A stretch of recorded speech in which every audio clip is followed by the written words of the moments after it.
Best, tingnan mo! Nakompleto ko na yung mga titulo. Siguro sa susunod na araw, mapapatayo na yung mall. Talaga? Eh di mabuti. Naku, ito na yung pinakamatagal mo nang hinihintay. Pero best, tinuloy mo pa rin ba na pati yung lupain ng pamilya mo, binili mo? Oo naman. Kaya pa yun naman talaga yung plano ko mula umpisa pa lang. Nabilhin ang mga lupain nila nang manirahan sila sa kalsada at maranasan nila yung ginawa nila sa akin. Sa totoosin nga, kulang pa nga yun eh. Kasi gusto ko, mas gumapang sila sa hirap. Bessie, di sa nangingialam ako ha. Hindi yata parang sobra naman yung ginagawa mo sa pamilya mo. Hindi mo pa rin ba sila napapatawad hanggang ngayon? Bes, kawawa yung pamilya mo. Hindi ka ba naaawa sa kanila? Ano? Maawa? Bakit? Ha? Naawa ba sila sa akin doon? Hindi. Pinagtabuyan nila ako. Kinawawa. Alam mo, Bes, dati, ako naman talaga yung breadwinner sa pamilya namin eh. Lahat. Financial, lahat ng tulong ibinigay ko na sa kanila. Halos wala na nga ako itira sa sarili ko eh. Sa kagustuhan kong mabigyan ko lang sila ng magandang buhay. Pero anong isinukli nila? Simula nung na-aksidente ako, simula nung nabulag ako, sino nalapitan ko? Wala. Dahil yung pamilyang inaasahan ko na tutulong sa akin, nasan sila?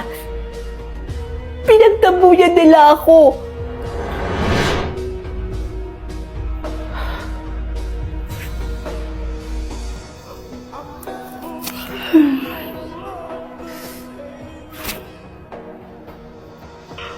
Kanina pa kita hinihintay. Tandag-tanda ko na. Pinupuyat mo pa ako. Nay, sorry po ah. Nag-OT po kasi kami ngayon sa mall. Nag-overtime kami dahil holiday po ngayon at marami pong tao.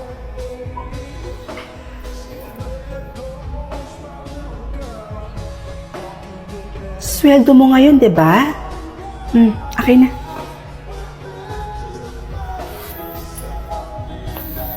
Nay, nag-withdraw na ako ng perang sakto lang po para sa atin. Ito po yung para sa kuryente, tubig, at para sa pagkain po. Ito po, Nay. Kuryente, tubig. O anak, pambayad lang to ng kuryente at tubig. Asa naman yung allowance ko? Alam na namang anak, ito lang yung ibibigay mo. Nay, pwede po bang sa susunod na lang po? Sakto lang po kasi yung perang ni-withdraw ko, tsaka kailangan ko rin po ng perang panggastos. Eh, ang dami-dami pa nga niyan. Akin na nga yan.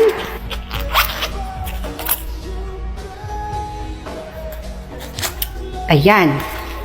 Nay, simula sa araw na to, ako na mismo ang hahawak ng ATM mo, ha? Bakit kailangan niyo pang kunin yung ATM ko? Eh, nagbibigay naman po ako sa inyo ng pera. Nay, hindi naman po ako nagkukulang sa inyo eh. Hoy, tandaan mo, nanay mo pa rin ako. Utang mo sa akin lahat ng meron ka ngayon. Kaya pagdating sa pera mo, ako pa rin dapat ang masusunod. Naiintindihan mo.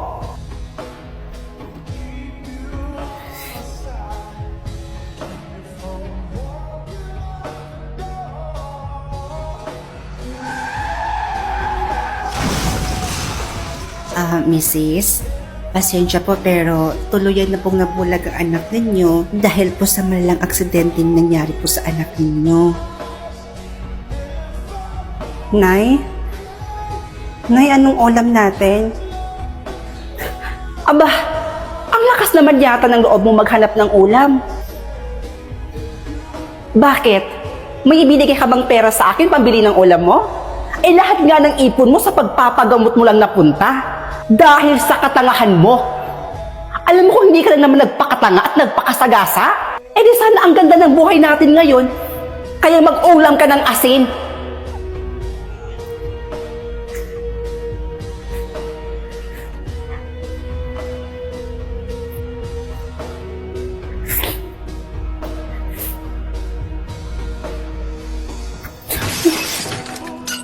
Ano na naman ba to? Nakabasag ka na naman? Nay, sorry po. Sorry po, hindi ko po sinasadya. Araw-araw na lang, Jasmine. Halika nga rito. Ikaw nalintik na bulag ka. Aray ko. Lahat na lang ng bagay dito nababasag mo. Nay, sakit po, Nay. Aray ko po. Aray ko, Nay. Bitawan niyo po ako, Nay. Nasasaktan po ako. Wala ka na ng pakinabang, perwiso ka pa at pabigat ka pang hayop ka. Buisit! Kahit kailan talaga, perwiso talaga yung dala ng bata niyan dito. Hay nako. Kayo naman kasi, Nay. Nagpapaka-stress pa dyan sa bulag na yan. Alam nyo, kung ako sa inyo, iwanan nyo siya dun sa kalsada. Doon sa malayo, sa malayong lugar, kung saan pwede siyang mamalimos. Ewan ko na lang talaga kung makabalik pa yan dito. Nay, saan po ba talaga tayo pupunta? Kanina pa po kasi tayo lakad ng lakad eh. Pagod na po ako. Oh, nandito na pala tayo. Ay ko. Oh, itong lahat ng gamit mo. Dito ka lang ah. Bakit, Nay? Saan po kayo pupunta? So, hindi naman lang yung sinabi ko. Dito ka lang at wag na wag kang aalis dito. Naiintindihan mo? Babalikan kita kaagad. O sige, Nay. Antayin ko po kayo dito. Bumalik po kayo kaagad, Nay, ha? Sige na.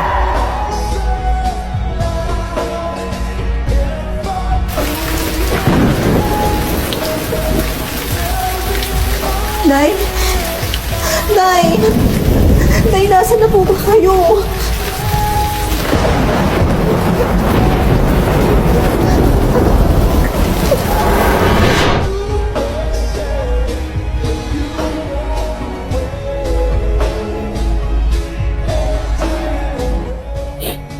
Buti na lang at nakita ako ng mama mo. Dahil kung hindi, hanggang ngayon, palabi-labi pa rin ako sa kalsada. Baka hanggang ngayon, hindi ko alam kung buhay pa ba ako.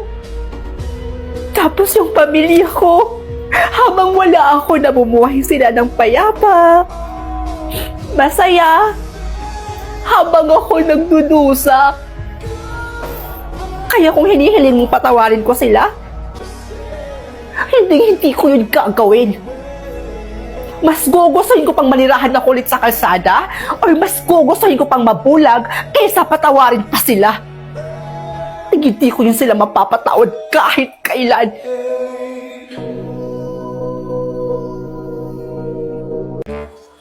Chuchay! Maymay?